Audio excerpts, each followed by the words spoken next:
네, 안녕하세요. 김용 편입 논술 신촌 캠퍼스에서 논술 가르치고 있는 최대호라고 합니다.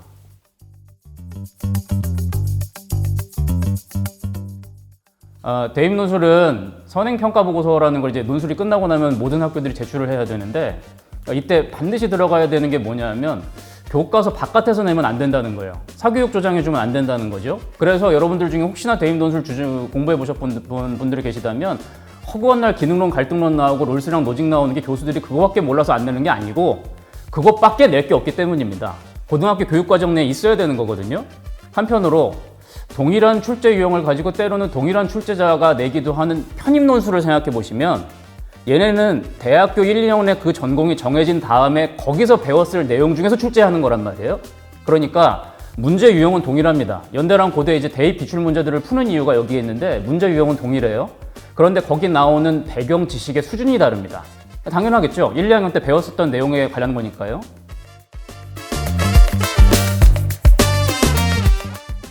연고대 편입 논술에서 자주 나오는 주제가 있습니다. 시험에는 내용이 있고 형식이 있을 것인데, 이 논술문이라는 건 형식이 처음부터 끝까지 꽉 짜여져 있는 글이다. 거기에 맞춰서 써줘야 됩니다.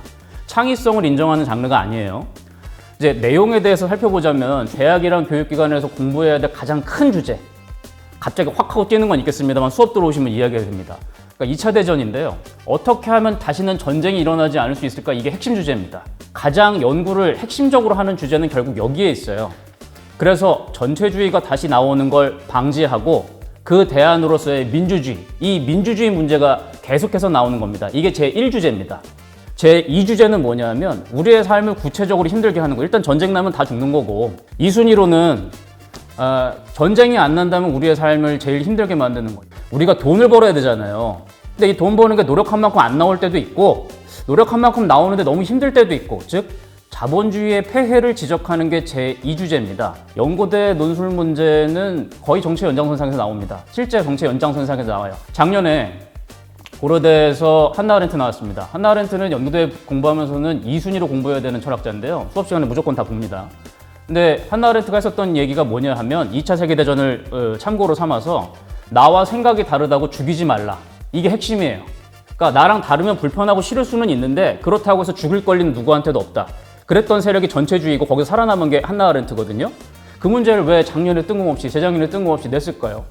작년 연대 문제 한번 볼게요. 연대 기출 문제요. 그러니까 작년 내내 이 수업을 했는데 연대에서 무슨 문제를 냈냐면, 첫 번째 유튜브 중독, 두 번째 자기를 너무 사랑한 나르시시즘, 세 번째, 그리고 자기가 원하는 정치적 목적을 달성하기 위해서라면 비합법적 수단도 동용할 수 있다고 생각하는 마키아벨리즘. 명확하게 이쪽 연장선에서 출제됩니다.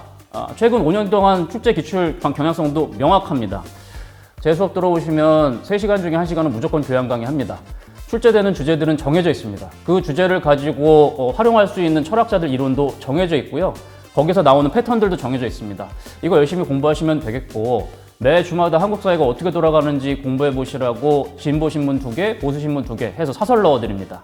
맨 마지막에 교재에 영어 지문 들어가 있는데, 이 영어 지문들은 그 주에 배웠었던 교양 강의, 뭐 예를 들면 한나 아렌트면 한나 아렌트, 뭐 아니면 폴 블룸이면 폴 블룸과 관련된 원문들이거나 아니면 그 사람들과 관련된 칼럼들 나오는데, 이렇게 나오는 주제들이 어느 정도 정해져 있는 게 편입 논술 시험입니다.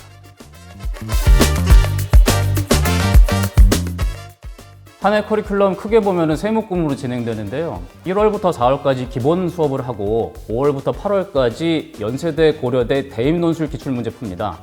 그리고 9월부터 12월까지 편입 논술 기출 문제 푸는 과정인데요.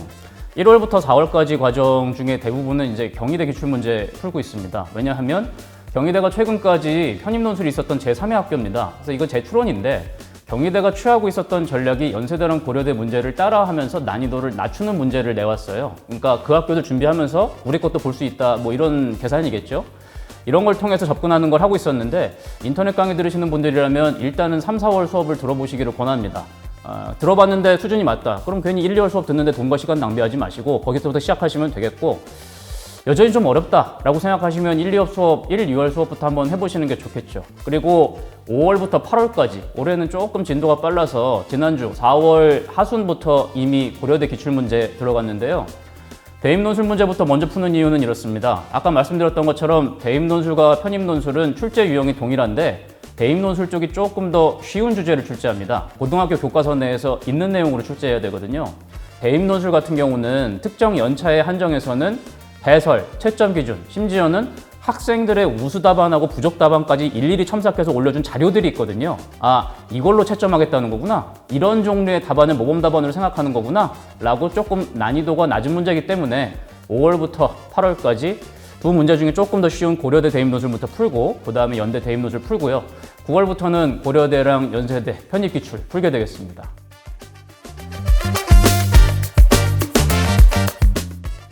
네, 현장 수업이 좋죠. 어쨌든 간에 버스 타고 오면서 긴장하는 것도 있고 모르는 아저씨가 눈앞에서 과제 해왔니? 이러고 물어보면 안 해왔으면 죄진 것 같은 기분이 든단 말이에요.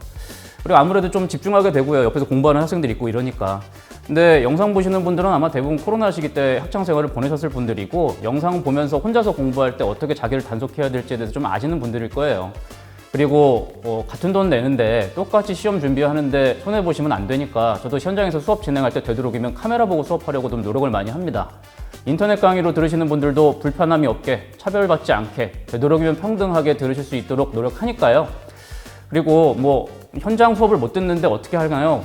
논술 수업을 듣고 싶은데 현장 수업 못 가면 인터넷 강의를 들으시는 수밖에 없죠. 이런 종류의 질문에 너무 시간 낭비하지 마시고 얼른 선택하셔가지고 그냥 공부하시는 게 좋겠습니다.